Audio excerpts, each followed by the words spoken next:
You'll hear about 5 of the most terrifying experiences ever documented on the open ocean tonight. Every story you hear has been meticulously cross-checked from actual testimonials, forums, and Reddit posts where survivors vowed never to discuss them again. These aren't ghost stories told over a campfire. Imagine being on a luxurious cruise with the sound of strangers laughing, resonating through gleaming hallways, when suddenly you realize that you are not alone and that the person following you was never meant to be on board. Greetings from Eternal Drift. To ensure you never miss a terrifying night, turn down the lights, make sure you're by yourself, and if you haven't already, hit the bell button and subscribe to the channel. Don't forget to leave your own opinions in the comments section below. It might be your tale next. Story 1. Why are you sitting in my cabin? My eyes were still gooey from sleep when I woke up, and that was the first sound I heard. A man with a chilly, flat voice stood at the foot of my bed, looking as pale as paper. He was dressed in an outdated suit with a crooked tie that looked like it belonged in a black and white photograph from the 1940s.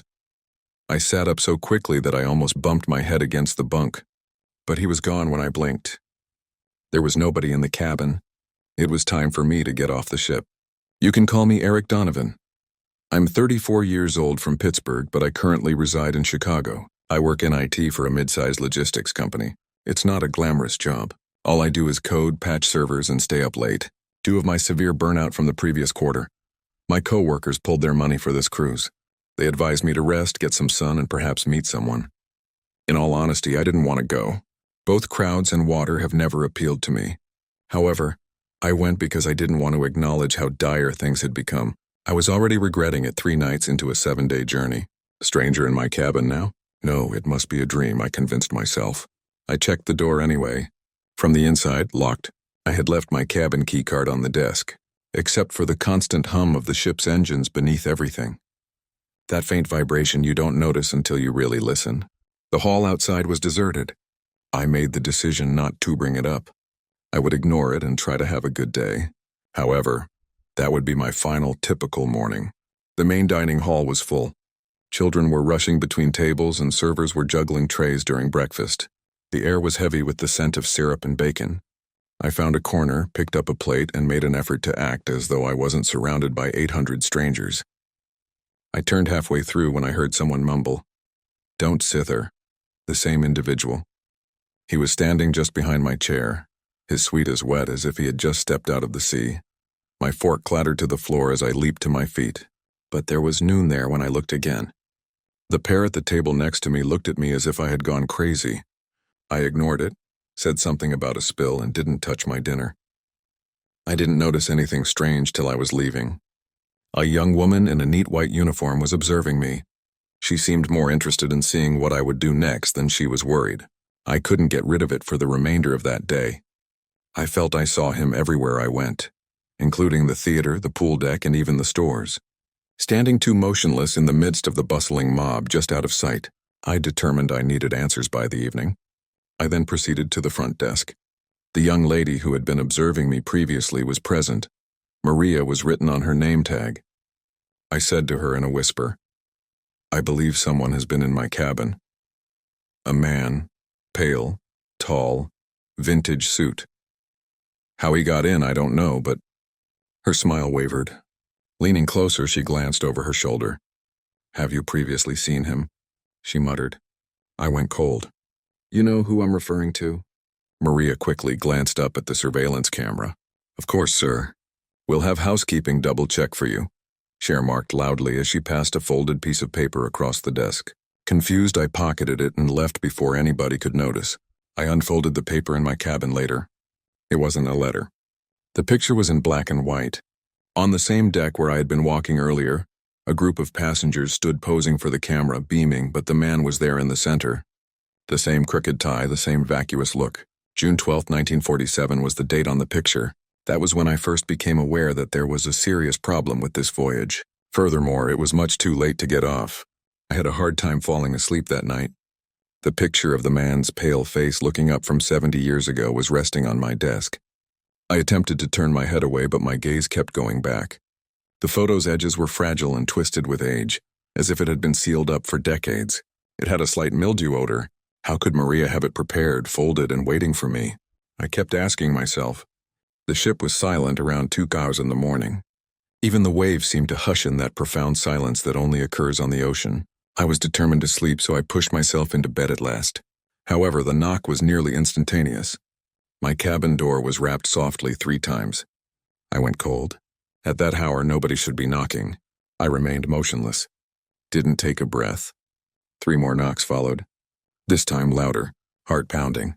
I pulled the covers up like a kid. That was it. The murmur, muffled but distinct, came through the door just as I was sure I wouldn't answer. When the silence was so long, it felt secure again. My name. Leaping to my feet, I picked up the phone off the nightstand and called reception. Before a weary male voice responded, it rang again. I muttered, "There's someone outside my door." "This is guest services. My name is being said now. How I need protection down here, quiet." Then in the same bland voice, "That corridor is empty. Sir, kindly go back to sleep." Click. The line died. After that, I didn't sleep for a second. I looked like I had crawled out of a grave when I staggered into the breakfast hall the following morning. My hands are shaking from drinking too much coffee, and I have dark bags under my eyes. Once more, Maria was behind the counter. She gave me a quick glance while maintaining a carefully neutral demeanor for onlookers. However, she leaned in a little when I moved my plate across. "Avoid discussing him in public," she muttered. "They'll claim you're insane or worse." I started to counter, but she shook her head, her eyes piercing. Then, as if it were a packet of sugar, she dropped a tiny envelope beneath my tray. With my heart pounding, I carried it back to my table. The words, "He comes to those who notice, stop noticing," were scrolled in a hasty handwriting on a single slip of paper that I stared at until the letters became blurry. "Give up observing." Damon kept popping up inside my cabin. How was I to ignore him?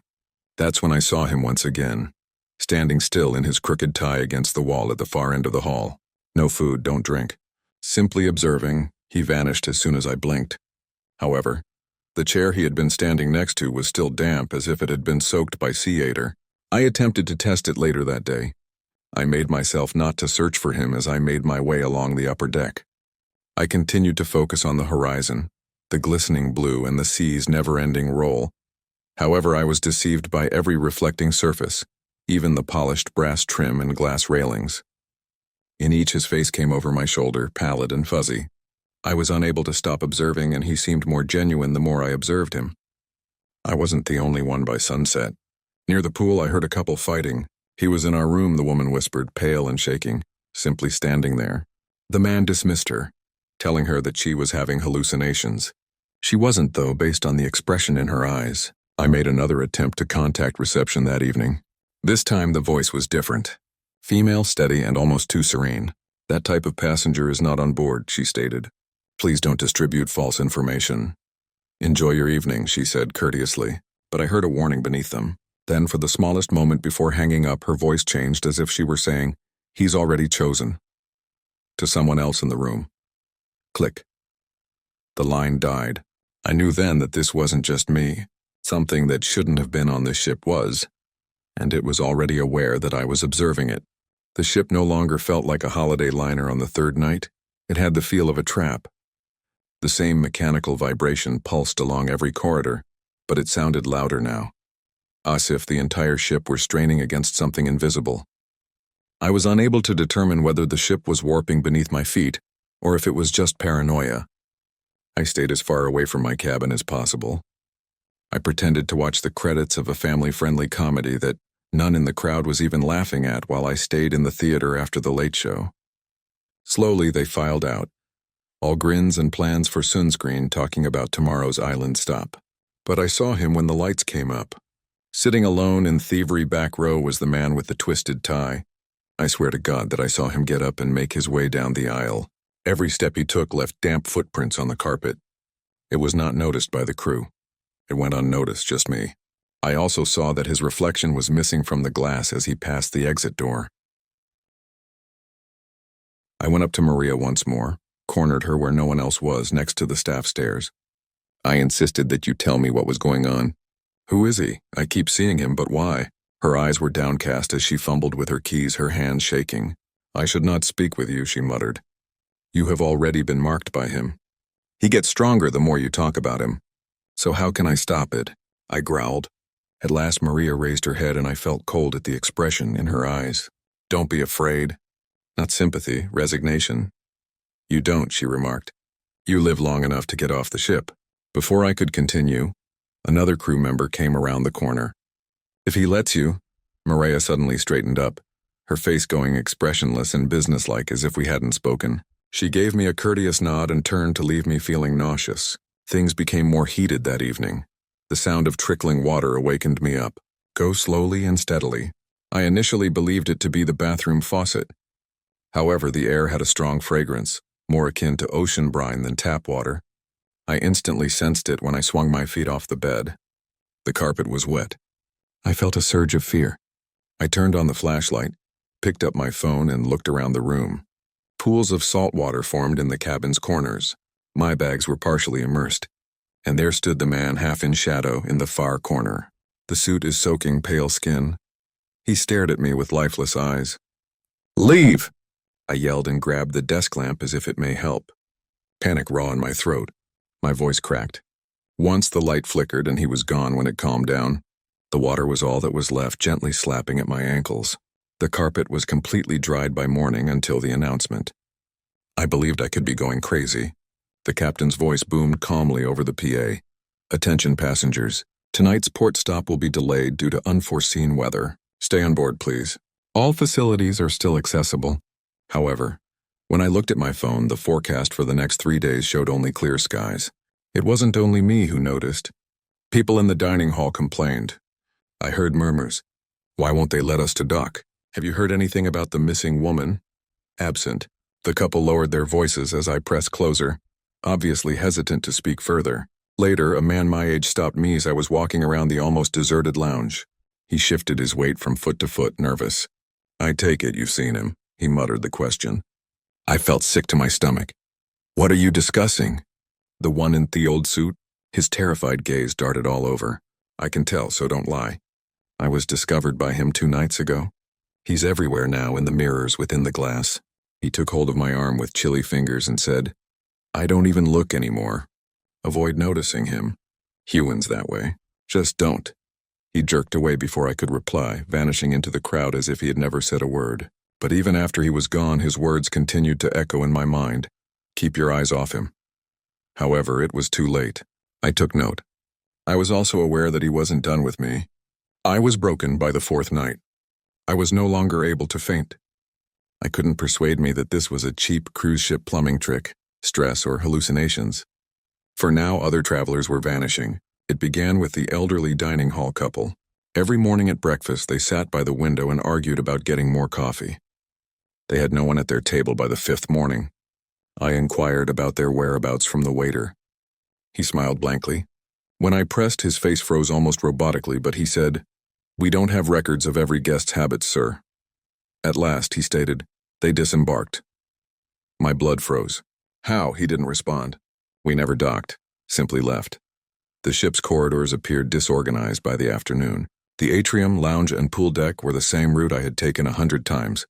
But now the doors were different. Entire hallways were bent at unnatural angles. I swear that as if the ship were collapsing in on itself. I passed the same family 3 different times while traveling in various directions, and I sensed him everywhere, reflected in panels of glass. A figure in the elevator doors behind me. When I rounded corners in the hallway, I could hear the little squelch of damp shoes. I made an effort to ignore it. I recalled the admonition from that man.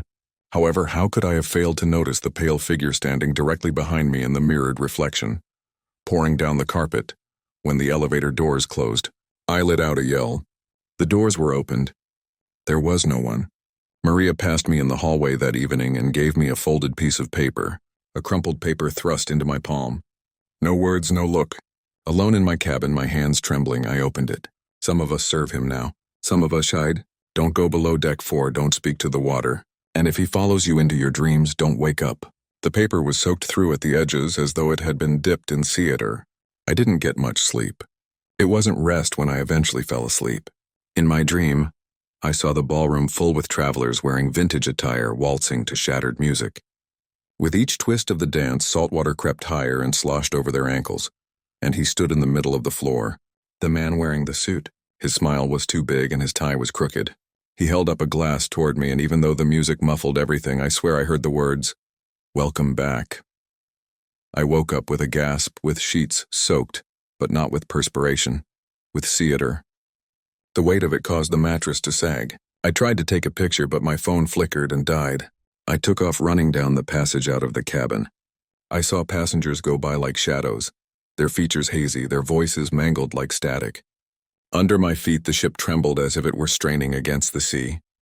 I staggered onto the deck of the pool. I briefly believed that I had gotten away.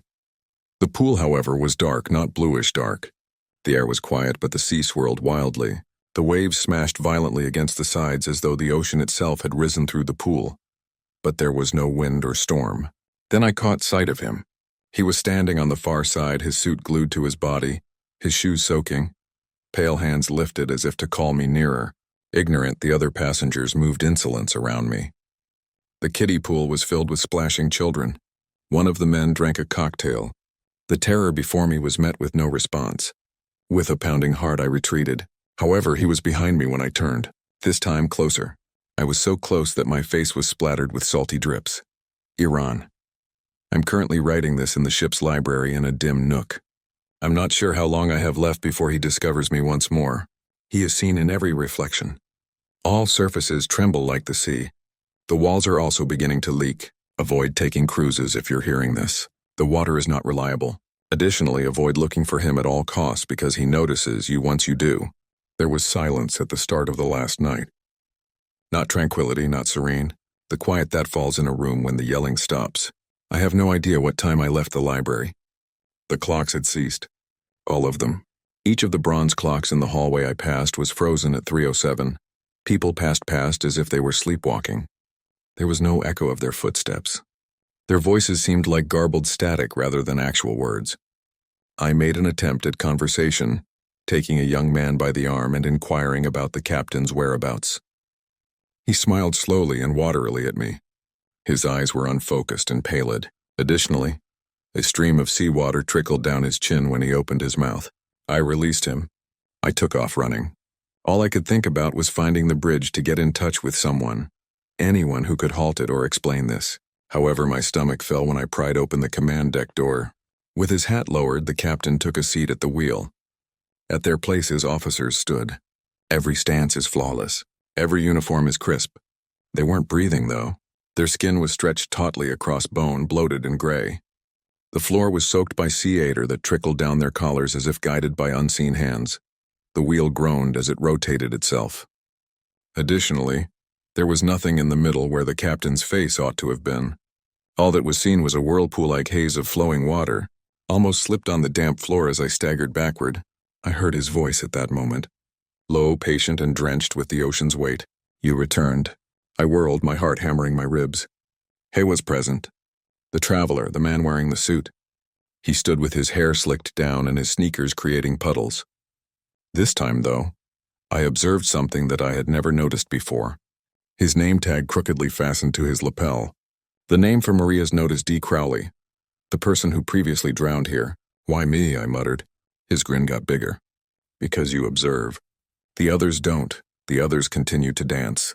I retreated till my shoulders struck the door. He only cocked his head, saying, "I'm not involved in this, you are already." Then he disappeared. Not gone, not vaporized, simply absorbed. Like water seeping into fabric, it melted into the weeping walls. With my chest heaving and my shoes squeaking on the damp floor, I stumbled out. Outside, the corridor narrowed like a tunnel's neck, twisting and bending, and I was horrified to see where it was going. Down beneath deck 4. Maria's note warning me not to go there. Walking is not something I recall. All I can recall is going down. My hands slid across rusty railings that were slippery with seawater. As the stairs continued to get closer and tighter, the air was chilly and wet by the time I got to the bottom. My breath left me in a fog. The hallway was ankle-deep in water. Overhead lights flickered and there was a door at the far end that I shouldn't have opened. However, I did. Half submerged, the cargo hold yawned in front of me, its walls moaning as if the water itself were pressing in from the outside. Floating in the dark water were dozens of passengers, their tongues moving in silent sentences, their eyes open, but blind. Their bodies, which had no business being inside a ship, rose and sank with the tide, and he was in the middle, tied to nothing. D. Crowley, the traveler who drowned. Like a reflection caught in waves, his physique alternated between man and water. As though he were welcoming me home, his arms were outstretched. The water rushed up until it reached my knees and then my waist. The walls shook as if it were alive and dying. The ship itself groaned. The roar of the tide drowned out my attempt to shout. He muttered something. I sensed it even if I couldn't hear it. It throbbed like a heartbeat inside my skull and chest, and everything turned black when the waves slammed over my head. In my cabin, I awoke dry, tucked in sheets. The bag is packed as if nothing had occurred. Ladies and gentlemen, we'll be docking shortly. We hope you enjoyed your voyage with us. The morning announcement chirped merrily. However, as I looked at the mirror over the sink, water began to flow down the glass, and Dee was standing right behind me, reflected in the wet surface. Crewy grinned. Tell me, will I actually depart when I get off this ship? Or have years passed since I drowned here and no one ever noticed? Music story 2, she said. Don't tell anyone you saw me. Before disappearing into the mob. Eric Malone is my name. I'm a 34-year-old Cleveland, Ohio electrician. I eventually treated myself to a week-long Caribbean cruise last spring, after working 12-hour shifts during a Nice storm season. My sister urged, even though I wasn't exactly the cruise type, I get seasick easily and prefer to spend my weekends doing things around the house. You've been living like a hermit, Eric. Go live a little, she encouraged, and I did. I knew what she meant as soon as I got on board. The stench of salt and chlorine filled the air. From concealed speakers, music was pumped. With its dazzling corridors, golden elevators, and endless buffets, the ship seemed less like a ship and more like a floating metropolis. It was then that I saw her. There was a girl around 12 standing close to the check-in counter. Her garment was dry, but her wet black hair hung over her face like she had just gotten out of the pool. Her eyes, unusually keen for a child of that age, were fixed on me. She then murmured, "Don't tell anyone you saw me."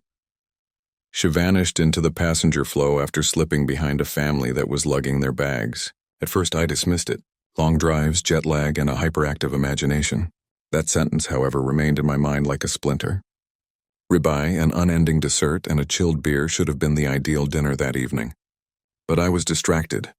I always thought she'd be at the dining hall entrance when I looked toward it. When I returned to my cabin, I told myself to quit acting strange. She was probably just a guest kid playing around. However, she wasn't included in the welcome directory on the TV when I was looking through the passenger manifests. Once more, I scrolled, and once more than 2,000 names, partners, families, and children. Nobody under the age of 12 is going alone. If I had learned her last name at all, it was very different from mine. My stomach went queasy for the first time, and it had nothing to do with seasickness. I saw her again the following morning. I noticed her reflected in a porthole as I was crossing Deck 7 to the outdoor pool. Her reflection, not her, with her head tilted and her lips moving as if she were humming. She was walking parallel to me. There was nobody around when I spun. I put my fingers up to the glass of the porthole, wet and cold. I was staring when a crewman walked by. "Are you okay, sir?" I gave a brief nod and stepped back. However, I thought I observed water trickling down the crewman's shoes as he walked away, leaving no evidence. I ought to have reported it at that time. I should have spoken to someone at guest services. But I remained silent for some reason, perhaps her warning. I was unaware at the time that she desired silence. That night I hardly slept at all. I dreamed of dripping footsteps outside my cabin door every time I fell asleep. The ship's engines would be the only sound I could hear as I woke up, my heart racing. I convinced myself I was being paranoid by morning. At sea, people frequently have hallucinations, don't they? Something about the recycled air, the rocking. However, the fib was exposed when I went up for breakfast because she had returned. Like any other child waiting for her parents, she sat at a table close to the juice station and swung her legs. However, nobody sat with her. There was nothing on her plate. She never blinked at anything. She grinned when she saw me. Not in a nice way. More like to someone concealing something from you. In the middle of the buffet line, I froze. As they loaded up on bacon and scrambled eggs and talked about their adventures, passengers pushed by me. She was gone by the time I summoned the courage to approach her. The chair continued to wobble a little as if it had just been left. What about the floor underneath it? Damp. I concluded that I wasn't insane. I made the decision to verify her authenticity. I halted one of the crew members, a young lady with neatly styled hair and a clean white uniform. "Pardon me," I said. "A young girl is out on her own wandering around. Pale skin, black hair, perhaps 12, I just saw her." Her smile wavered. Only a small portion. Sir, what is her name? She inquired. She tilted her head almost reflexively, saying, I don't know. Every miner on board is monitored by us. You must be wrong. No, I'm not. She regained her smile. Is where I saw her. After saying, then enjoy your breakfast, sir. She abruptly left. The remainder of that day was a haze. With children laughing in the pool, gambling machines ringing in the casino, and an elderly man playing Sweet Caroline on the piano in the lounge. The ship was a hive of activity. However, I sensed that people were watching me wherever I went. I would see her dress shimmer in the hallway mirrors. A little giggle that didn't belong would drift through the passenger shuffle. I told myself over and over again that I was chasing shadows. However, I heard the cabin door creak open as I laid in bed that night. Very slowly, a shadow crept in. Tiny, kid-sized, I remained motionless. I locked my chest. My mouth became parched with bare feet rustling the carpet. The shadow moved closer. She came to a stop next to me. I sensed the chill emanating from her. Her damp hair touched my cheek as she bent down. I don't recall going to sleep after she said, "You shouldn't have told them," in the dark. I just lay there with all of my muscles tensed with fear, staring at the ceiling. The damp patch on my pillow where her hair had brushed me was the sole indication that it wasn't a nightmare. It was dry in the morning. However, I was unable to. Determined to find answers this time, I headed to guest services. I described her to the desk attendant, a middle-aged man with courteous eyes who listened patiently. "No one fits that description, sir," he answered softly. "Children are not permitted to wander unattended. I can send security to check your deck if you want." "Do it," I yelled. He wrote something on a clipboard and nodded. However, I saw that his pen was motionless. He wasn't even writing. The point was simply pressed into the paper until it ripped. He was grinning more broadly as I looked back up. "We'll investigate," he stated bluntly, and he nodded, dismissing me. I realized then that the crew would not assist, so I chose to do my own research. I always had my phone with me. Hallways that were filmed, captured images of mirrors, tried to capture her in doorways, shadows, and reflections. The majority of the time, the video returned blank, just static and hazy lights. However, I once caught a glimpse of her in the mirror of a stairway window. It's crystal clear, and I came to a realization after watching the video again. She didn't give me a look. She was ignoring me above my shoulder at something that was invisible to me. I didn't go to my cabin that night. Instead, I followed the people as they roamed the ship. I found myself near the lifeboats on deck 11 at around midnight. The salt and the low moan of the waves pricked the air. The majority of the passengers were fast sleeping. I heard it at that point. A voice, tiny, gentle Eric. I stopped. Her ivory dress fluttered and her hair blew in the wind as she stood by the railing. "How are you aware of my name?" I muttered. Her head was cocked. I started to ask for more, but her expression altered. "Because you're the one who listens." She stopped smiling. Her eyes became wide with terror. She then gestured behind me. I pivoted. There was no one on the deck. Swaying on their hooks were lifeboats, just shadows. She was gone when I turned around.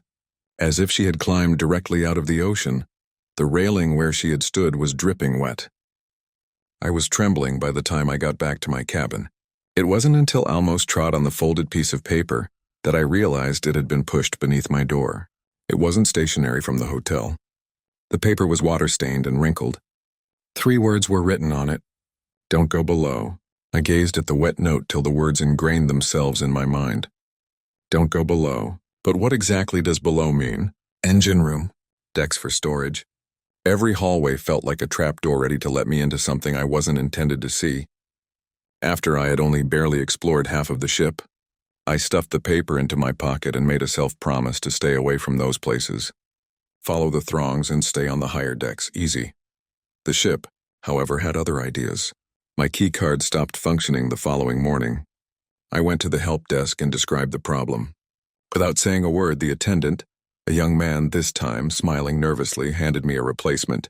The replacement card also failed to open the door when I returned to my cabin. I tried again, but the small screen over the handle showed cabin not found. The same outcome. As they passed, the passengers hardly gave me a glance. The obvious glitch went unnoticed. I signaled a steward. "Hey, I can't get my key to work. Are you able to assist?" He scanned the card after taking it. "Cabin not found." The screen flickered once more and he gave me a look as if I were a stranger. "Are you certain you're on this deck, sir?" "I've spent the entire week here," I yelled. "Cabin 723. After a moment of hesitation, he lowered his voice. "Case 723 is not there." He then turned to leave. I was plagued with panic. I hurried up the hallway, inspecting each door. "Cabin 74 cabin." However, there was nothing but a blank wall where my door should have been, as if my room had been completely engulfed by the ship. I staggered back, clutching the railing, feeling light-aided. I saw her again at that point. The young woman, her hair was hanging forward and pouring over the carpet as she knelt at the far end of the hall. She said, "You weren't supposed to tell them." "I didn't," I yelled. My voice broke. Her brows furrowed as she said, I kept it quiet. I swear. "So why are they observing you?" I whirled. Passengers lined the corridor behind me. Dozens of them staring silent. Children holding pool toys, women wearing sundresses, and men wearing polo shirts. Theater was pouring down their faces, all obstructing the sole way out. I ran, pushed past them. Their damp, slippery arms brushed against me, not sturdy, not living. I continued until I came to a stairwell. Flight after flight, I hammered down, the air getting damper and colder, each step reverberating too long, as if the ship's stairwell extended more than it should. I was breathless by the time I exploded into a lower corridor. Down here, the walls were different. They were corroded, leaking, and resembled a submarine rather than an upscale cruise ship. The obscurity was hardly broken by the dull orange flickering lights, and the words, "Welcome below, Eric," were inscribed in black dripping characters over the far wall. That's when I realized I hadn't gone down here. I had been selected by the ship, and I wasn't by myself. The hallway went on, pipes creaking as if they held something alive, metal bulkheads perspiring with salt water. I'd felt as though the ship itself was drawing me closer as my shoes squeaked on the ground, getting heavier with each step. Faint footsteps reverberated behind me, but they weren't mine. It's too light, too fast. I pivoted. Halfway down the hallway, the girl stood. The same black garment clinging to her body. The same damp hair plastered to her cheeks. Her head cocked, and I swear her jaw unfastened a little in that distorted low light, as if it weren't meant to speak. Her voice gurgled as if it were coming through water when she replied, "You shouldn't be here. This is not what I wanted." My voice bounced back in metallic distortion as I yelled, "Please let me go." Her gaze strayed to the wall. I froze and said, "Then give it back." "Return what?" She gestured to my pocket with one wet hand. "The message, don't go below." I tore it out and held it like a shield in front of me. It's only paper. Someone slipped it beneath my door." I was interrupted by her scream, low guttural like the whole moaning under strain, but not loud. The hallway behind her then filled. Dozens of individuals. Every face I had seen in the dining rooms, movie theaters, and pool decks. Couples, families, and lone travelers. They were swollen, pallid, and dripping with seawater.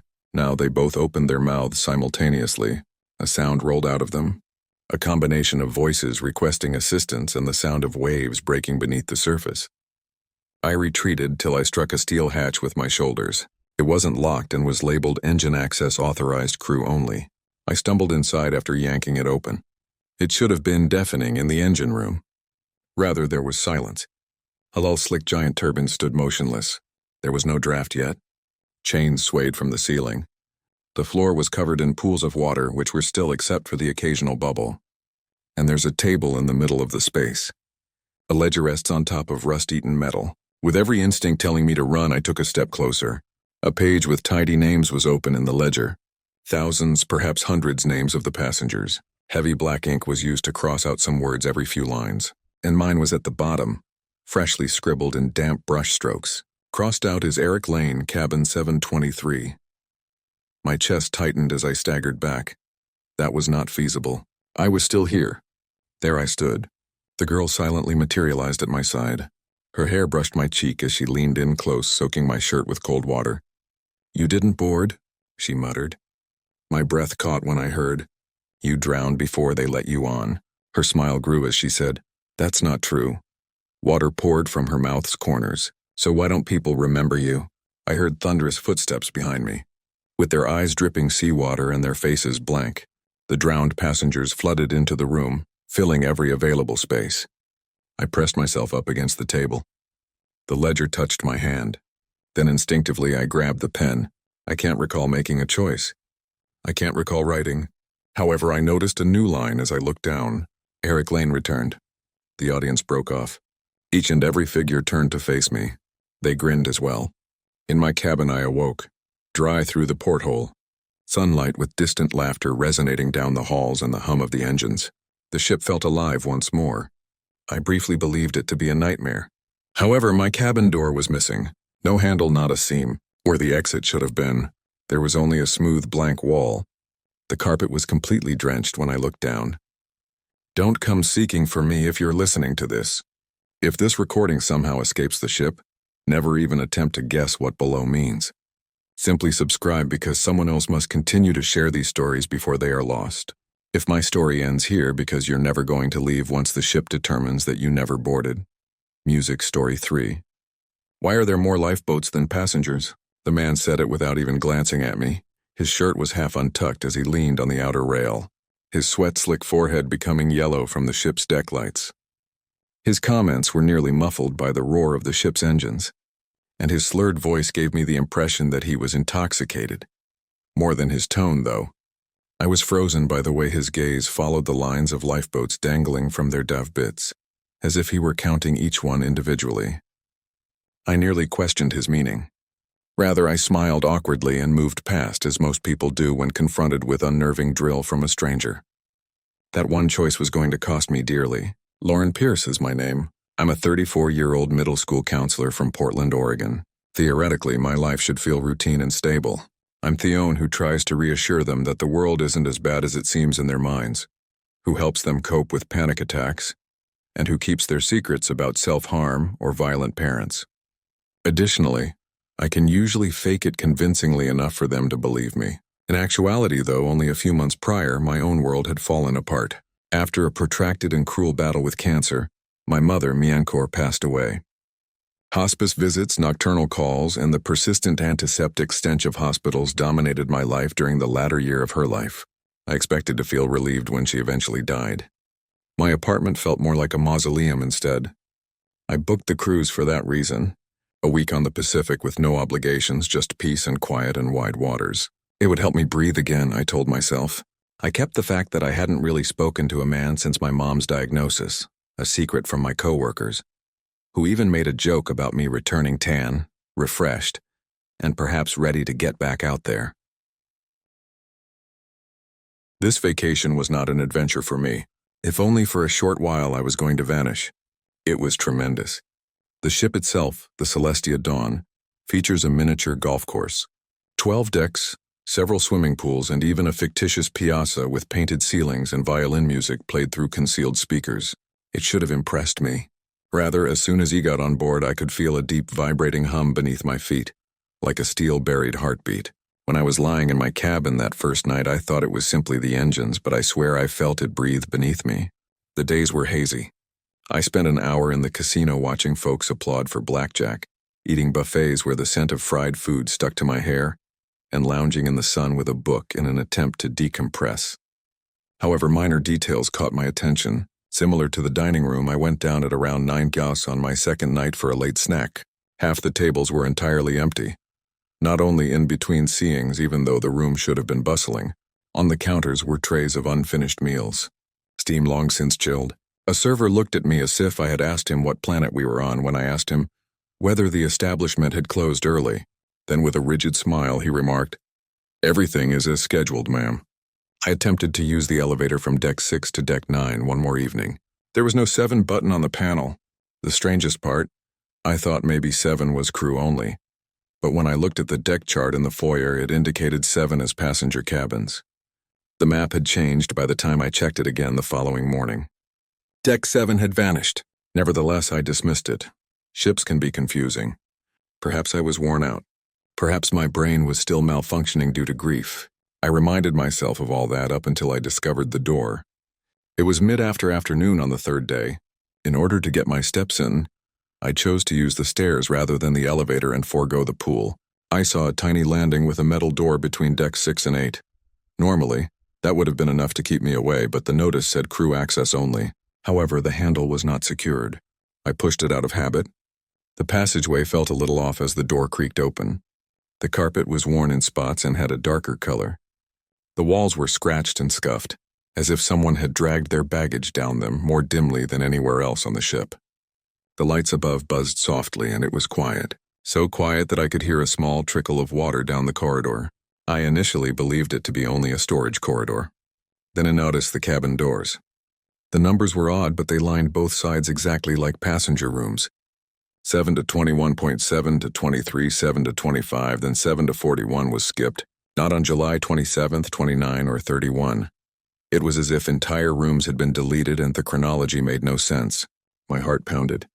I glanced at the closed doors as I moved carefully. I kind of thought someone on the crew would yell at me when one opened. However, nothing moved. Just my own footsteps. Too harsh, too loud. The corridor was longer than the ship could have been. I said, "That's enough."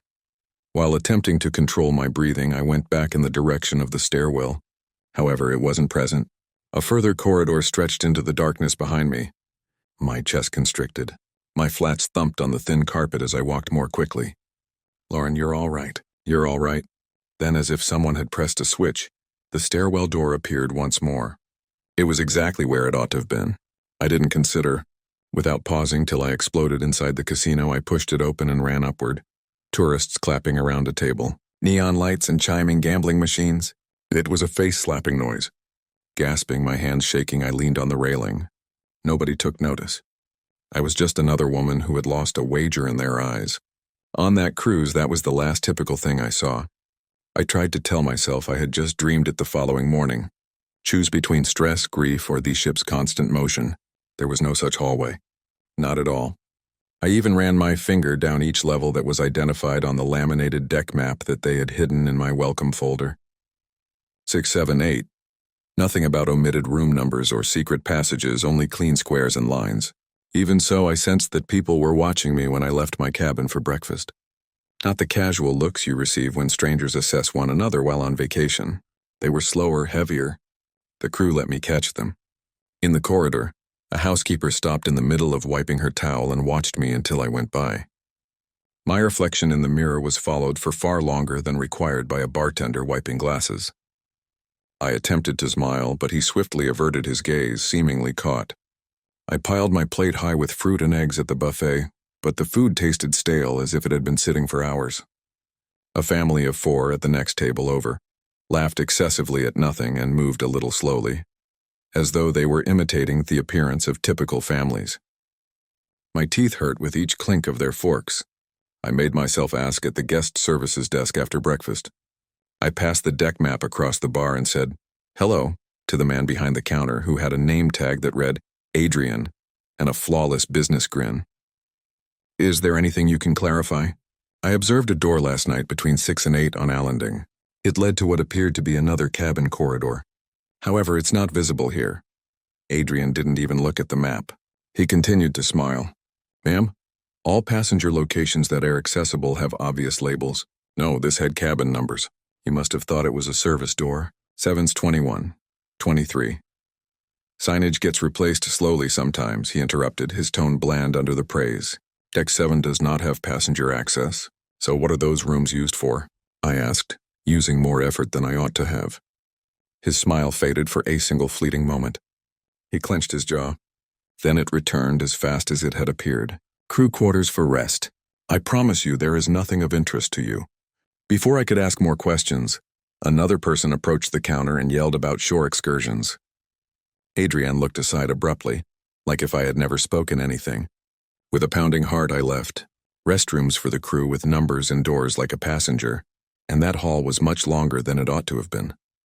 I was still paranoid by the middle of the afternoon. I had the impression that I was circling something that didn't add up each time I went through the decks. The ship was both too small and too large.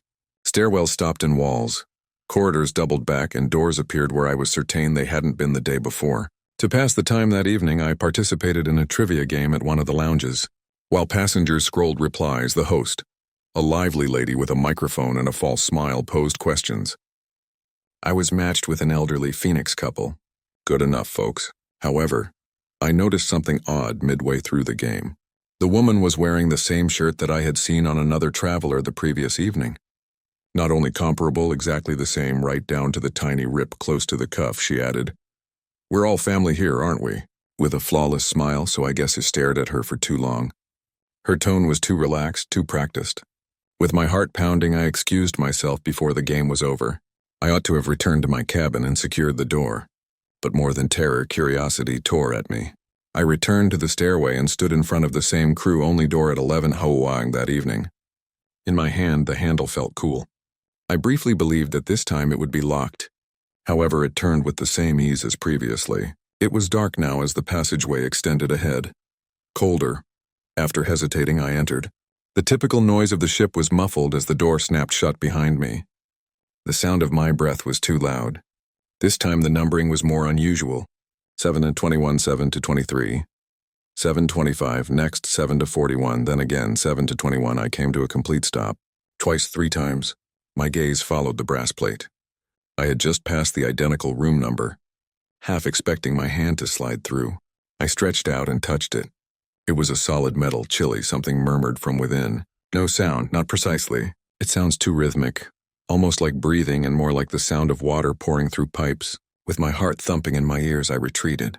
Then I heard footsteps, slow, intentional, from a location farther down the corridor. I turned, but there was nobody in sight, and the hallway went on forever. The constant sound of sneakers on carpet and that slight trickle of water getting closer. I didn't wait to find out what or who was approaching. I whirled around, ran back to the stairway, and yanked the door open until it hit the wall. The sound abruptly stopped.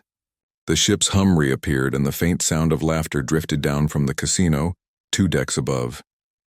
Shaking, I leaned my forehead against the cool door metal.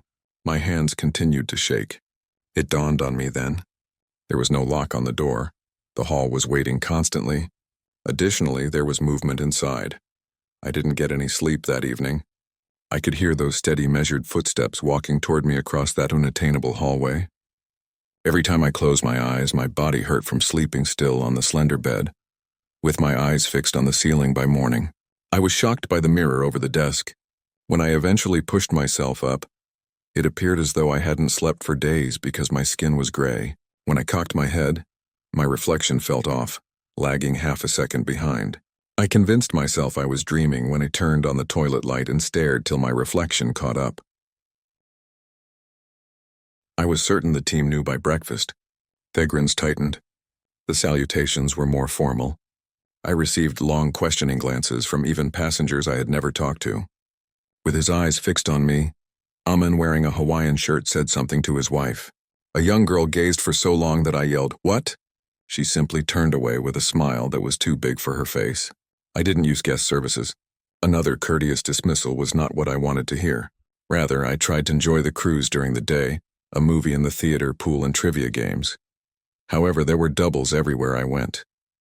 That same blouse that I had previously seen on 2 women, I seen it on 3 now, too close for him to have walked between.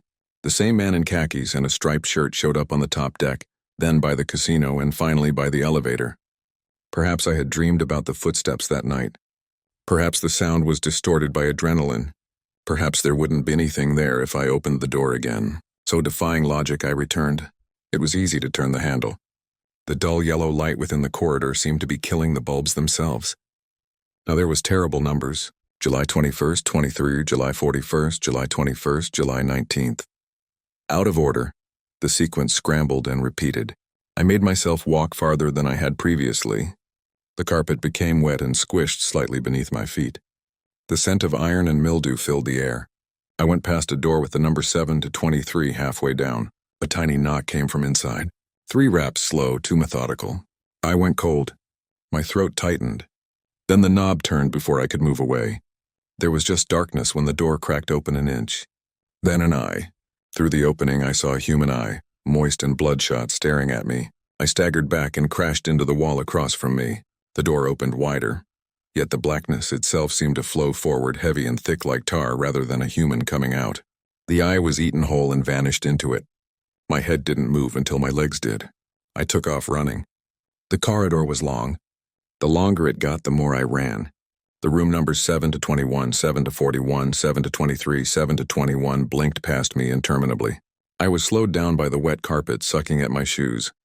Footsteps began again somewhere behind me. Stable, not hurried, not frantic. Be patient. Something back there seemed to know I couldn't outrun it. I let out a yell. The air swallowed the sound, making it feel flat. Finally, the entrance to the stairwell appeared.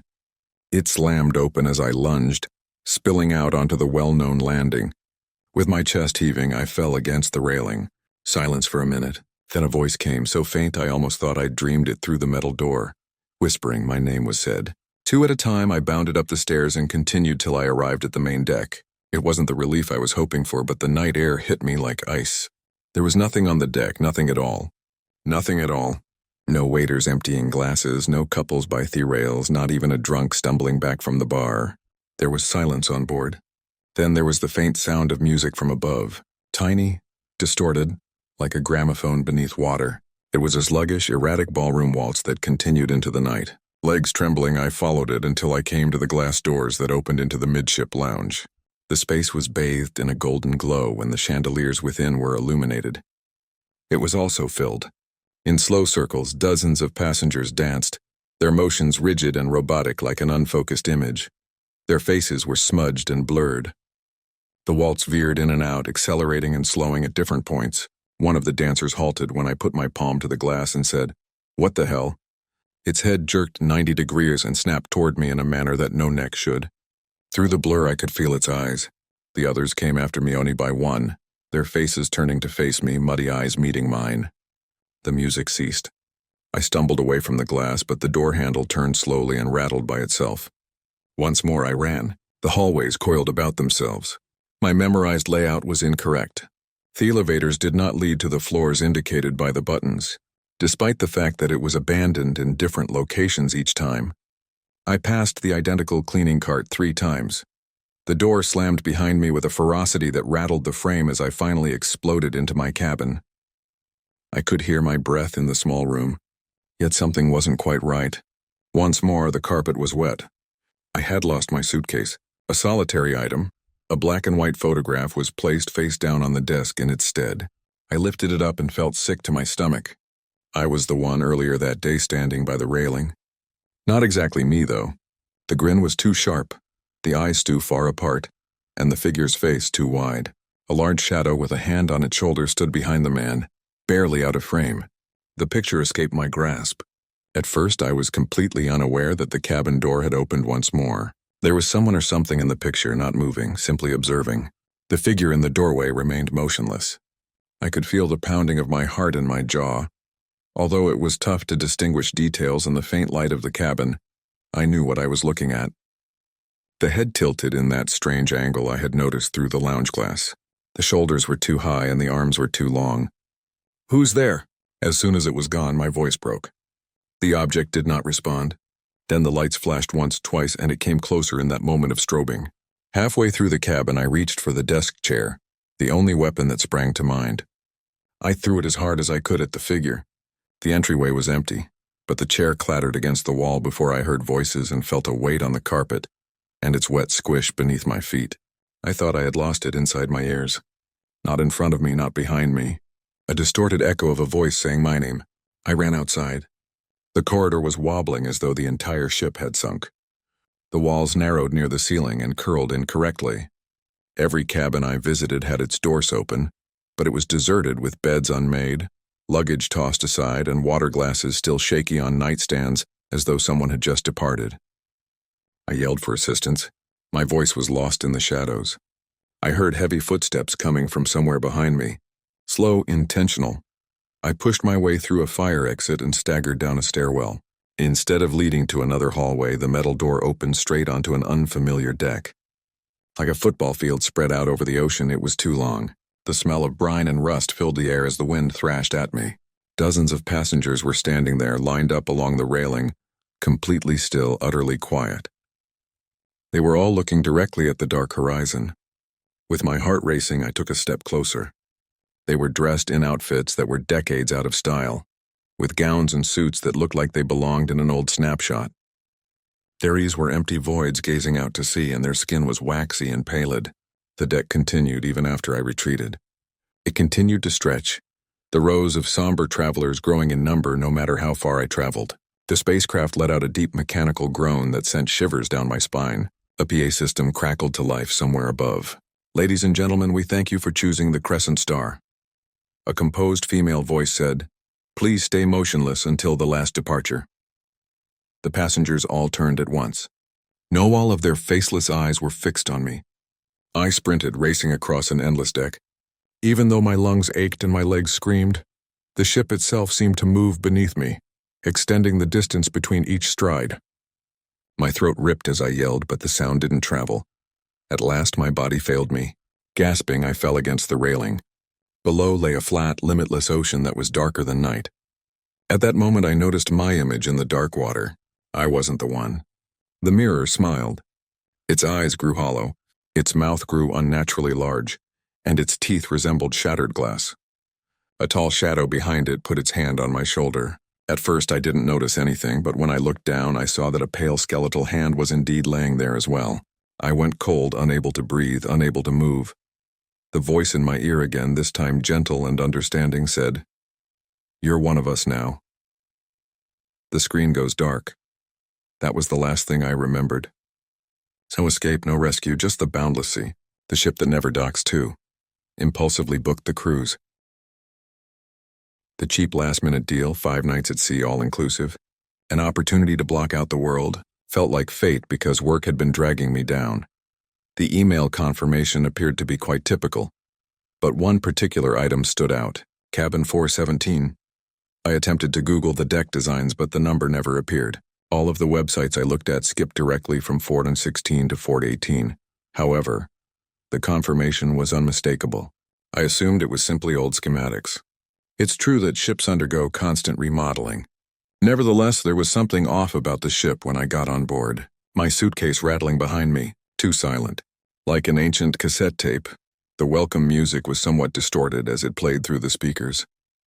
The crew grinned, but they didn't follow you with their eyes as they usually do. The attendant, smiling, stopped as it presented my boarding pass at the front desk. After looking at the paper in her computer, she turned back to face me. Cabin 417. Slowly, as if she wasn't sure she had read it correctly, she repeated. "Yes," I said. "Is something wrong?"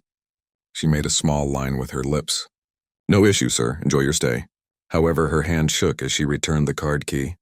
There was no music or conversation throughout the oddly quiet elevator ride up. The corridor extended in perfect symmetry as the doors opened onto Deck 4, with numbered doors neatly arranged along both sides. 4th, 415, 416, and then a blank wall. 4107. My heart fell. I briefly believed I had been duped. Then I saw it. A slight indentation in the wall that resembled the trace of a closed doorway, and there was a gentle click as I slid my keycard across the blank panel. The wall opened. The cabin appeared to be very typical inside. Desk, bed, and tiny bathroom. It was a little musty, like if it hadn't been broadcast in years, but not really noteworthy, aside from the odor, seawater, clinging to everything salty and sharp. I put my bag down and pulled the curtain over the porthole. I was looking at another wall instead of the open sea, a blank length of steel, as if the cabin were pressed against some unseen bulkhead. Not a sight, no illumination. A piece of paper with the words, "Don't stay the night," written on it in unsteady handwriting, was taped to the desk, yellowed and curling at the edges. I convinced myself it was a joke. Perhaps a former visitor is teasing the current and potential residents, but I couldn't get the note out of my head. The remainder of the day seemed to fly by. I relaxed on the sun deck, wandered the buffet, and looked around the ship. Loud families, children swimming in the pool, and pensioners holding tropical beverages. All appeared to be typical. However, the more time is spent surrounded by the commotion, the more I felt out of place. I kept thinking about that wall, that door, that secret room. The corridor had changed when I eventually made it back to my cabin. Reduce the brightness. Additionally, I can assure you that less people were passing by. I swiped my keycard and the wall opened again. I thought it wouldn't. The air inside was colder than before, wet, similar to subterranean concrete. On the desk, something fresh was waiting. Water in a glass.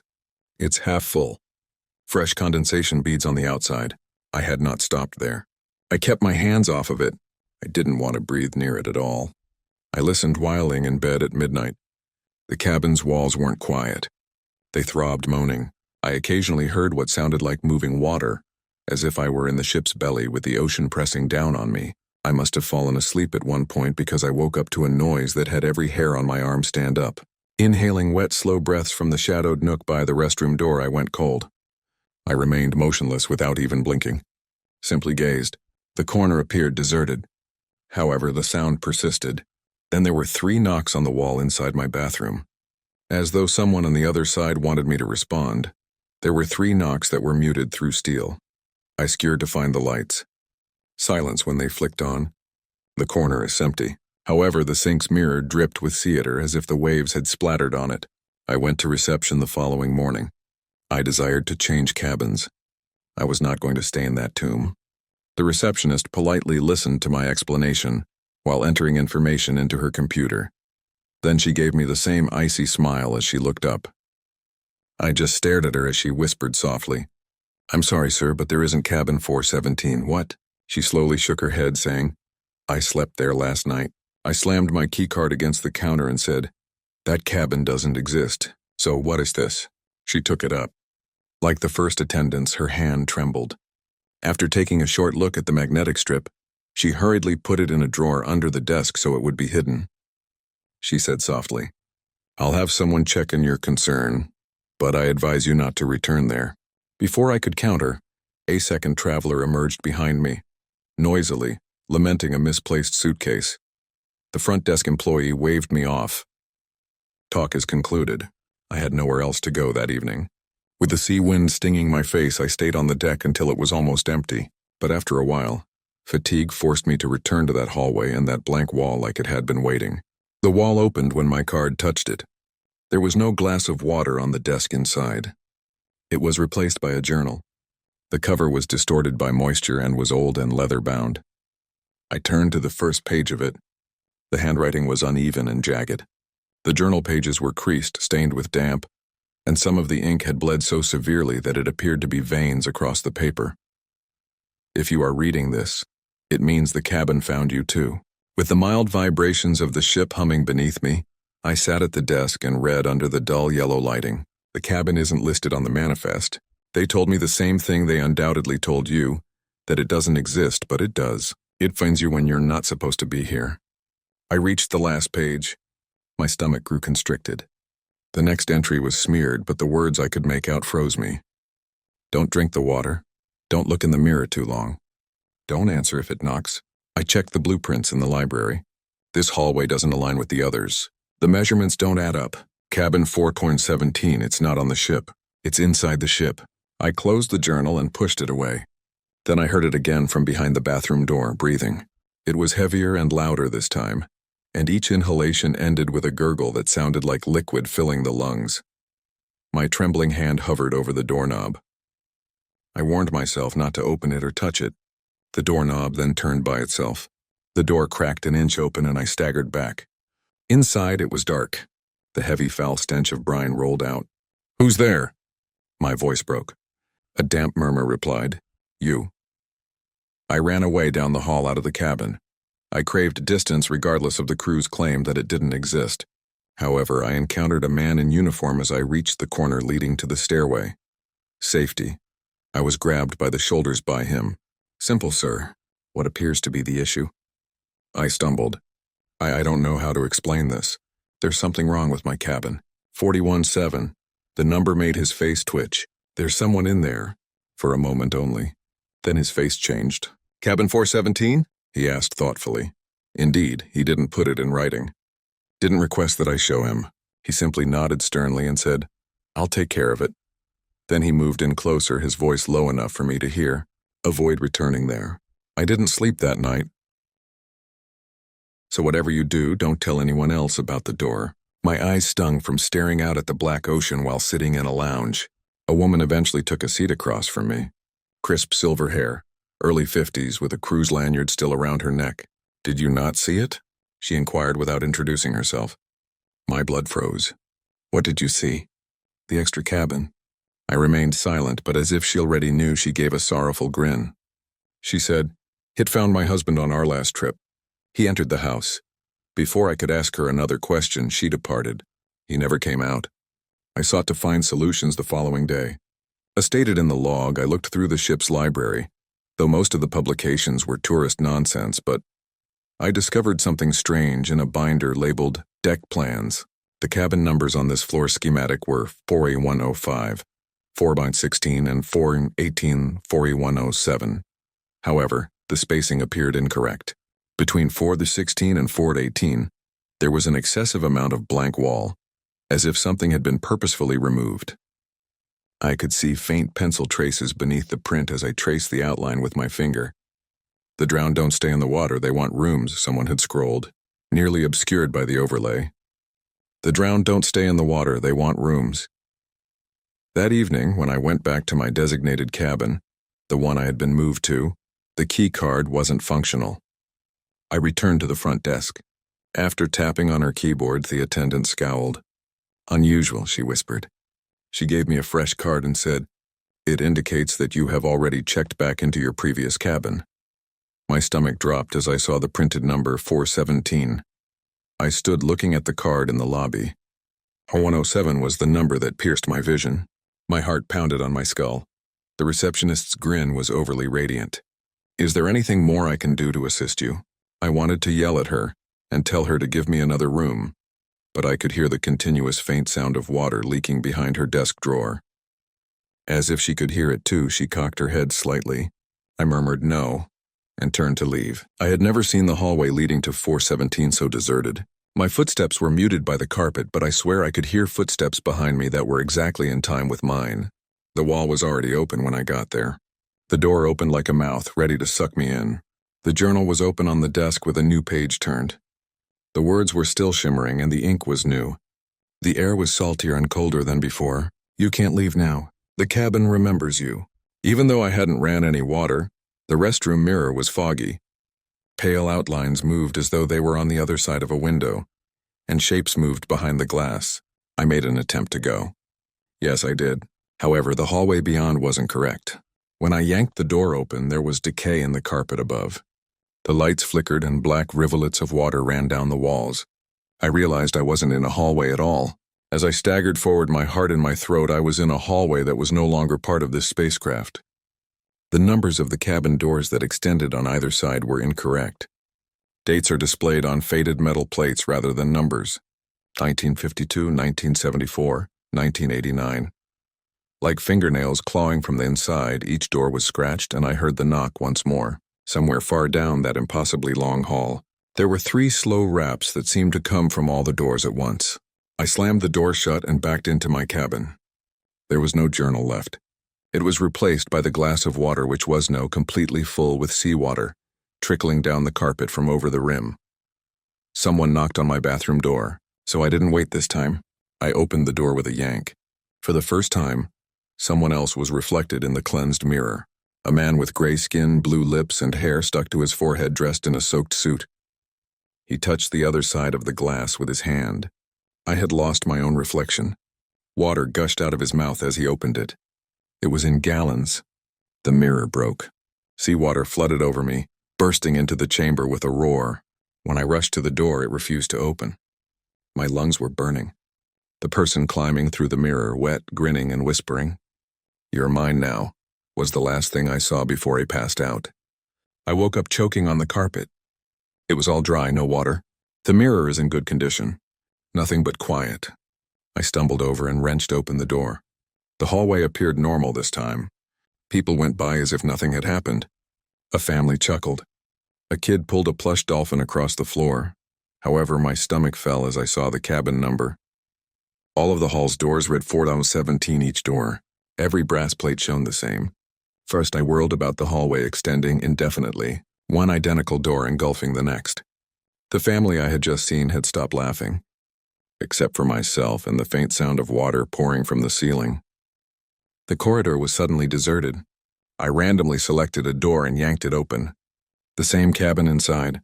Same desk, the same wet carpet. Identical mirror. I tried the next one and slammed it shut. The same cabin once more. My chest ached with panic. Every door opened into 4017 days. I dashed through them, pushing through one after another. The glass of water eventually reappeared. Sweating drips down its sides, constantly half full. It was on the desk at times, the nightstand occasionally. I discovered it waiting for me, nicely balanced on the side of the bed. I didn't consume it. I never drank it, please. The journal also came back. Ink smeared across the paper as though it were being written in real time, and pages turned forward on their own. You will either drink or drown. The cabin wants company. Don't try to leave. There's no leaving. Time ceased to mean anything. I'm not sure if days or hours went by. Everything vanished, including the ports, the other passengers, and the cruise schedule. There was no signal on my phone. No timer went off. The knock patient and steady, always 3 raps, always from the bathroom wall was the only beat I put my ear to at once. I swear I heard sounds gurgling and garbled like somebody shouting underwater coming from the opposite side. On another occasion I saw a glimpse of movement in the mirror. A group of people waiting, their faces pale, crowded together just beyond the broken glass. I was unable to look for long. They had the incorrect eye. The sound of my cries for assistance was muffled by the walls. I knocked on the door, but nobody answered. I was finally broken by exhaustion. I fell to the desk and gazed at the journal. When I reached the final page, my hand trembled. Till the next one was the lone line freshly written in seawater dripping ink, and my name was below it. At that point I realized you are not completely killed by the cabin. It retains you. You become a part of its cycle as a result. I had been reading that journal written by others who came before me. Longany names and lives have been obliterated, but their warnings have been kept in place, drawing the next unfortunate person closer. It was my time now. I'm not sure how you're getting this story. Perhaps you're simply listening to me talk in the dark, or perhaps you happened into an unintentional recording. However, if you're listening, I implore you to never go on a cruise.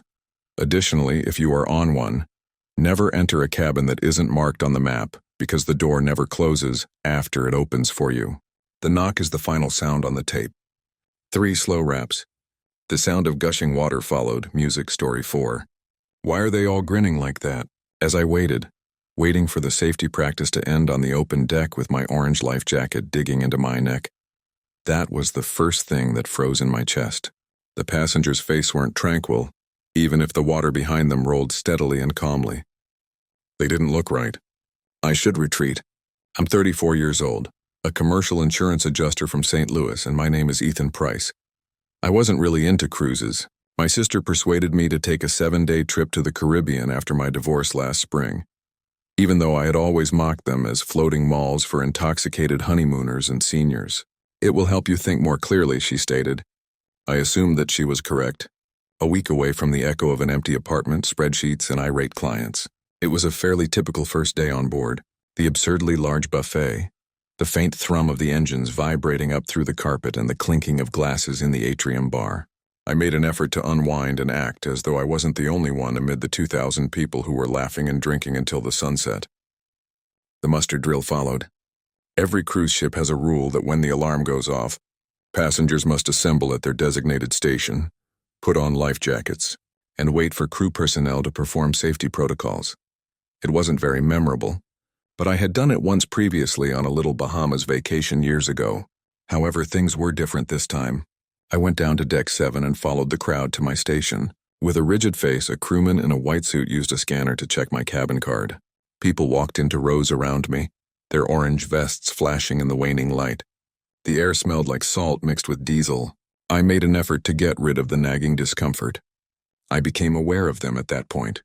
Perhaps 30 or 40 passengers in an area stood still.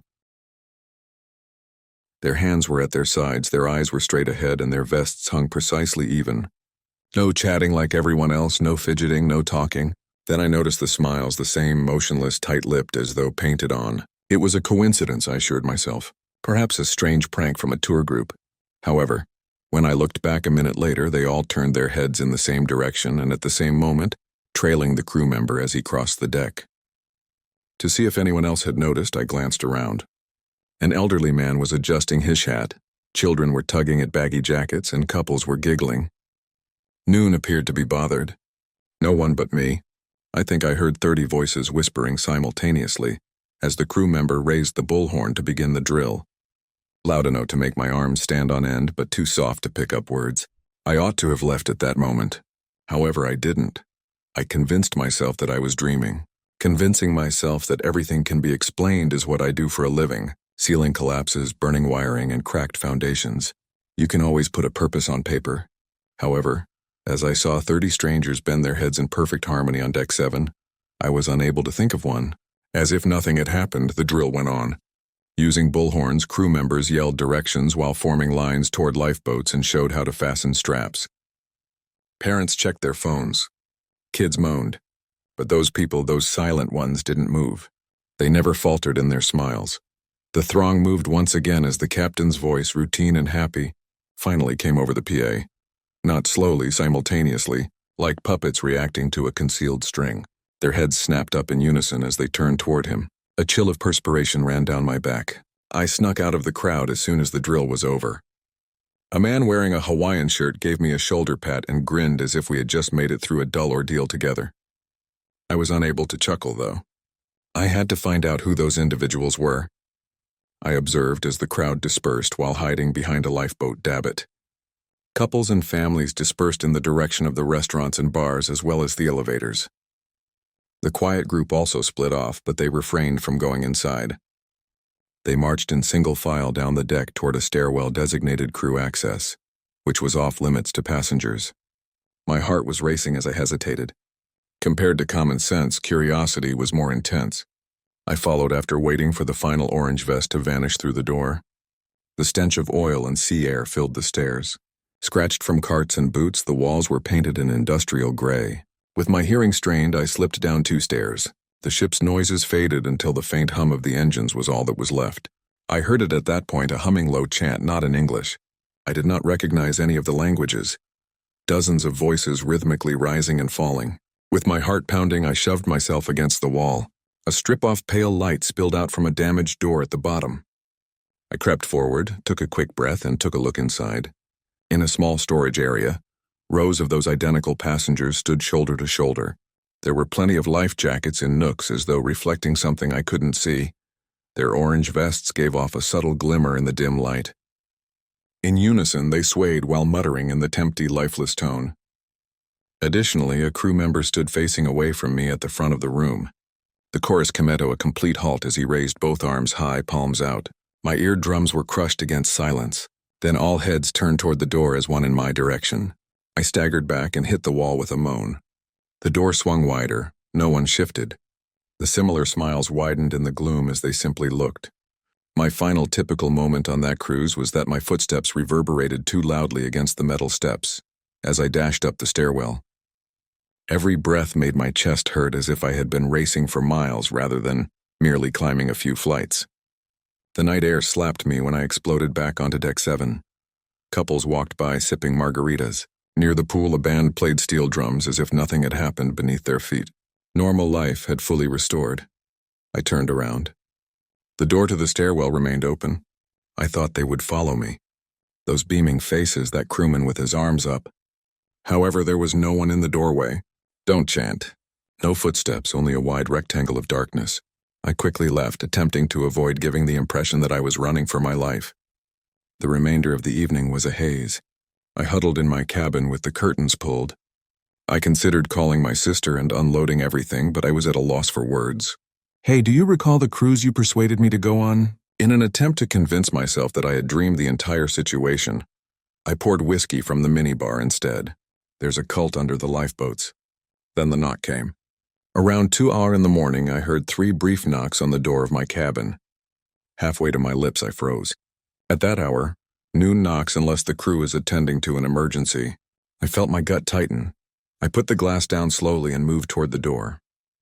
"Hey," my voice broke, no response. Only the ship's hum and quiet. I unlocked the spy hole. Initially, nobody was present. A moment later, a face leaned into view. One of the passengers, grinning. His lips were so strained that they were about to crack and his teeth were clenched. He didn't flinch, remained motionless. He was just close enough to make his breath fog the glass. With my heart racing, I staggered back. 3 piercing raps shook the door frame as the knock returned. My voice trembling, I dialed the front desk. "Someone is outside my room. Someone won't leave." The woman with the phone seemed very composed. "We have noted your concern, sir. Security will check soon. Please stay in your cabin." However, nobody arrived. For hours, I sat on the bed and stared at the door while lights were on. Finally, fatigue dragged me down. Daylight was coming in through the curtains. When I woke up, I stumbled over and wrenched open the door. There was nobody in the hallway, only the slight scratch of vacuum wheels and the odor of cleaning agents. excluding the life jacket. It was the same orange as the others and was lying nicely folded with the straps fastened right at my entrance. On the collar there was a small badge that said Muster Station 7C Ethan Price. My name, it wasn't written by me. Furthermore, I had kept my muster station a secret. I recognized I wasn't dreaming at that point. They recognized me. They also asked me to accompany them. I promised myself that I would physically visit the reception counter the following morning. I would insist on answers and make someone listen to me. However, there was a large wait when I arrived, with many people lamenting over misplaced luggage and incorrect invoicing. Clutching the folded life jacket I had discovered outside my door, I stood there perspiring. The young woman behind the counter gave me a courteous grin that avoided making eye contact when it was finally my turn. "Sir, how may I assist you?" The life jacket was placed on the counter. "Last night this was outside my cabin containing my name. Someone was there and someone knocked. After examining the tag for a while, she pushed it back toward me and said, 'All passengers are required to keep their safety equipment in their cabins.' I called security and no one came." "Maybe you lost it." "No," I yelled. "I didn't own this. It was left by someone." "There's been?" Her smile grew strained. "Please don't raise your voice, sir. Every cabin has a log of its safety equipment. I can have housekeeping provide a substitute if you want." My stomach dropped. She was dismissing me. She didn't want to discuss it. Not because she didn't think I was telling the truth. I heard someone cough behind me. Passengers were standing in the lobby when I turned. The same team, the same silence, the same overly broad smiles. Their unwavering gaze was fixed on me. No one else seems to notice. With my heart hammering between my ribs, I walked out of the counter without saying another word. "Attention all passengers. Due to updated regulations, a secondary muster drill will take place tomorrow morning. Please report to your assigned stations at 9:08 a.m. was the captain's voice that blared over the PA that night. I felt a knot in my stomach. Everything seemed choreographed, as though everything was done for them rather than for safety. I didn't get much sleep. Even so, I made myself depart when morning arrived. I'd rather finish it than hide in my cabin. On Deck 7, the crowd reassembled, their orange vests glowing in the sunlight. Instructions were yelled by crew members. Then the cheerful passengers arrived one by one. They weren't mingled with the crowd this time. They stood shoulder to shoulder in a solid block near the rear of the deck. As the announcements continued, they cocked their heads. A crewman wearing sunglasses halted my attempt to move away. "Stay with your group, sir," he said. "Regulations." Although he spoke in a courteous tone, his hold on my arm was firm. The exercise was over. With a half-hearted clap, the throng started to move away. However, the group of happy travelers remained stationary. They remained rooted, staring at me. They then lifted and put on their life jackets in perfect synchronicity. The buckles clicked simultaneously, sharply, and definitively. Out of their ranks came a voice that sliced through the commotion, deep and resonant, yet not loud. "Ethan Price, Muster Station 7C. I felt a chill run down my spine. My name was as loud as the departure horn, echoing across the deck. Passengers looked about, perplexed, and heads turned. However, emade no sound when I attempted to resist or speak. I had a locked throat. They were familiar with me. I had been marked by them, and they would not allow me to leave. I took some time to return to my cabin. I tried to tell myself that I had dreamed it as I strolled the outer deck while sucking in the salty wind. However, I couldn't get the sound of that voice, my name being called in front of hundreds of people, out of my head. The hallway outside my door was quiet by the time I managed to clamber back inside. I could hardly move the keycard since my hands were shaking so much. I froze and pushed in when the lock clicked.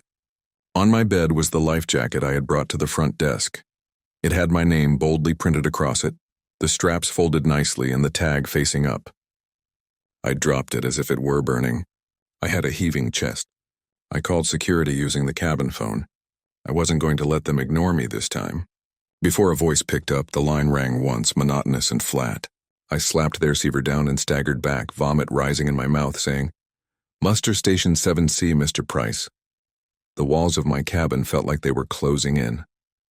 I was having trouble breathing. There were no announcements, no atrium music, and no commotion in the hallways that evening. Silence seemed to descend upon the entire ship. Lying completely dressed on top of the sheets and flinching at every noise, I hardly slept. Alarms went off at 3:07 a.m. The emergency signal is a shipwide klaxon. The hall's lights flashed red. "All passengers, proceed to your muster stations immediately," a voice shouted over the PA. I staggered into the hall with the rest. A few continued to massage their eyes in confusion. Others moved in complete silence. My stomach fell as I got to deck 7. The people were already waiting, all of them smiling and in perfect alignment. The rest of us regular passengers huddled close to the crew, scared and confused. The atmosphere was electrified, akin to the preterm state. On an elevated platform, the captain emerged, his face white in the intense light and his clothing pressed. He held up a hand. "This is a preventative measure. Please don't panic." However, nobody paid attention. The throng moved uneasily. There was a woman crying somewhere behind me, heads snapping toward the regular guests. The joyful passengers turned in unison.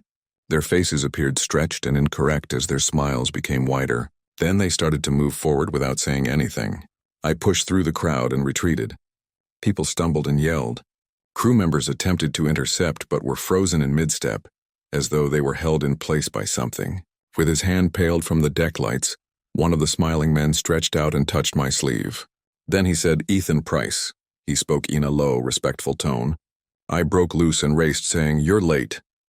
I can't recall how I got past the stairwells and ended myself on a balcony on an upper deck, gazing out at the Black Sea. Long and melancholy, the ship's horn blared once more. Chaos broke out in the muster station below.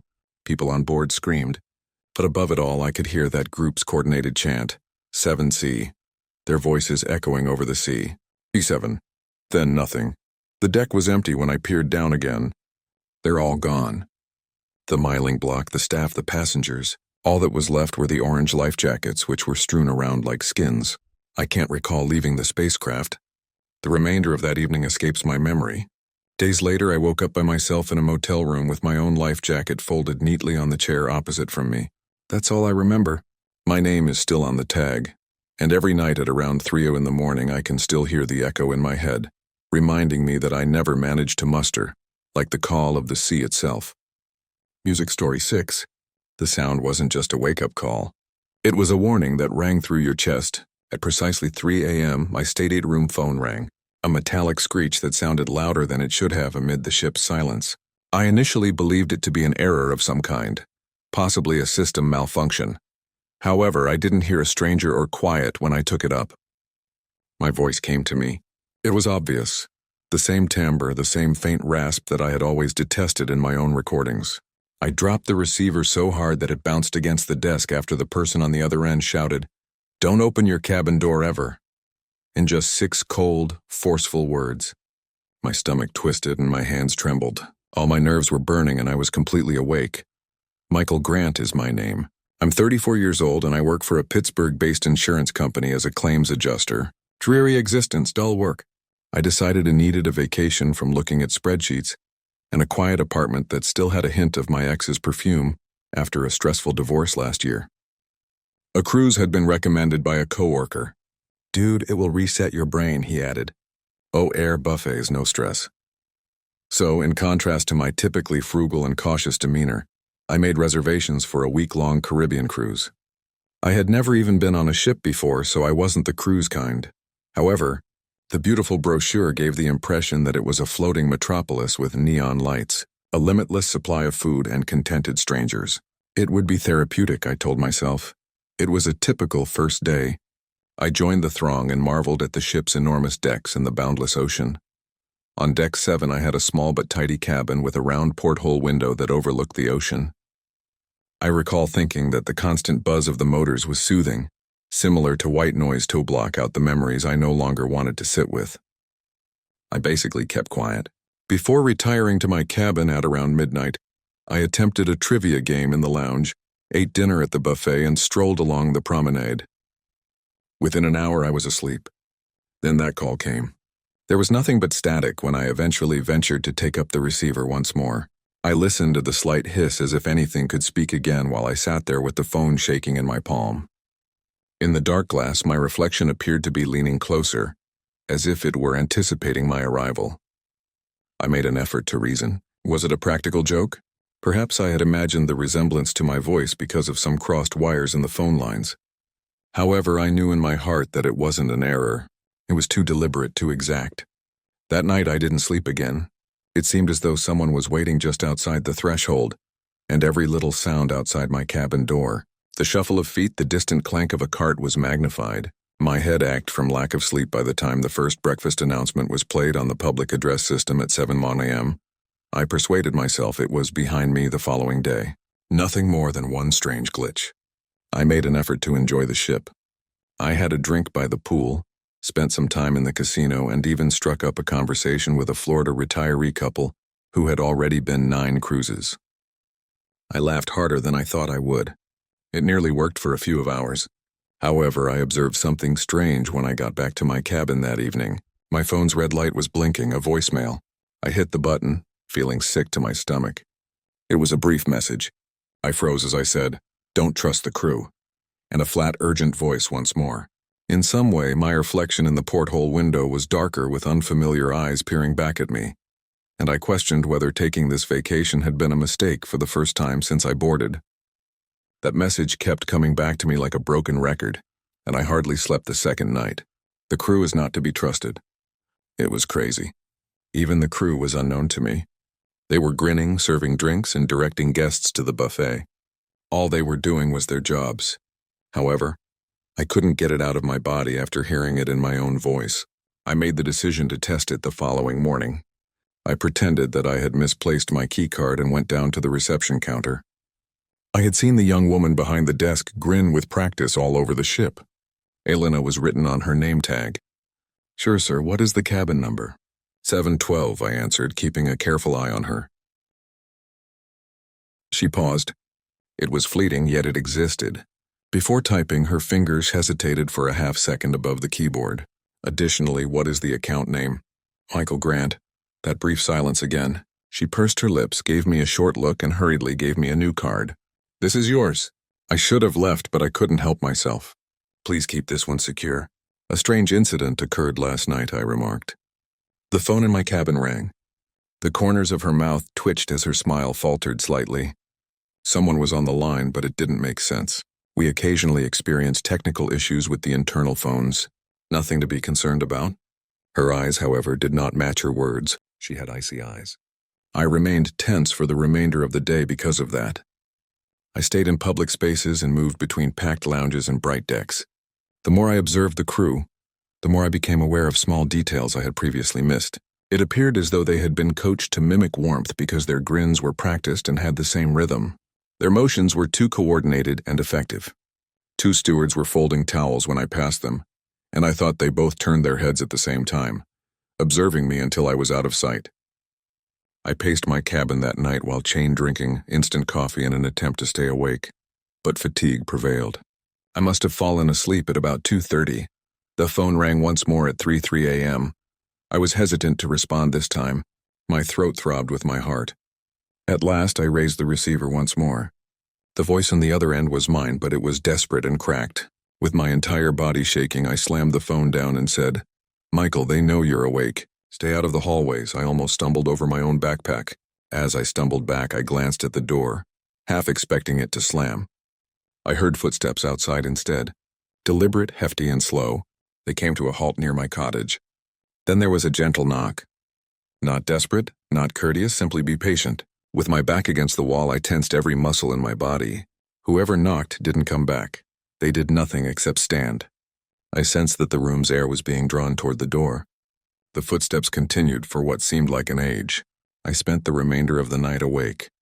My nerves were frazzled by breakfast. To check if I sounded crazy, I made the decision to confide in anybody. I ran across Frank and Marlene, the retired couple I had met earlier, on the pool deck. They were happy, drinking fruity beverages, and they waved at me. They didn't laugh, though, when I informed them about the calls, knocks, and threats. They didn't dismiss it. They simply exchanged glances. Then, with a hammer-like whisper, Frank leaned up close and said, "We got the calls, too." I wasn't alone for the first time since this nightmare began, but fear grew stronger in my gut instead of relief. "What? What did you hear it say?" I inquired. Marlene spoke in a weak, nearly tremulous voice. It was the voice of our daughter, Michael. She's been gone for 10 years. However, it was her who called, telling us not to leave our cabin at night. "There are 3, Frank said. Each and every evening, like clockwork, my arm's hair stood on end. Same message, different voices. At the same moment, Two members of the crew passed our lounge chairs before I could ask them for more. Both had their eyes covered by reflective sunglasses and wore blank expressions. The air changed, but they didn't look at us. I swear I saw Marlene gripping her drink more tightly and Frank looking tense. It wasn't until they were gone that we spoke again. Frank whispered sharply as he drew closer. "Avoid discussing it in front of them. On this ship, sound travels through the walls." I gazed at them. "What are you saying?" "They listen," he remarked. "The crew. They're not typical." "Did you not notice?" I had observed too often to overlook. I was unable to eat that evening. I waited for the inevitable while pacing my cabin with the lights low. At precisely 3003, the phone rang once more. I was unwilling to respond. My entire body begged not to pick up. However, I did. The voice wasn't calm this time. It was chaotic, strangled, like talking through water. "Yet mine, Michael, they're coming for you. Don't trust the elevators. Take the stairs." I heard the elevator outside my corridor whirling and ding almost instantly. Doors hiss when they slide open. Then there was stillness with my heart pounding in my ears. I slipped closer to the peephole. I could see 3 crew members standing shoulder to shoulder in front of my door via the fisheye glass. Grinning, not moving, like mannequins awaiting animation, they stood still, clamping my hand over my lips to prevent myself from gasping out. I staggered back. This time they didn't knock.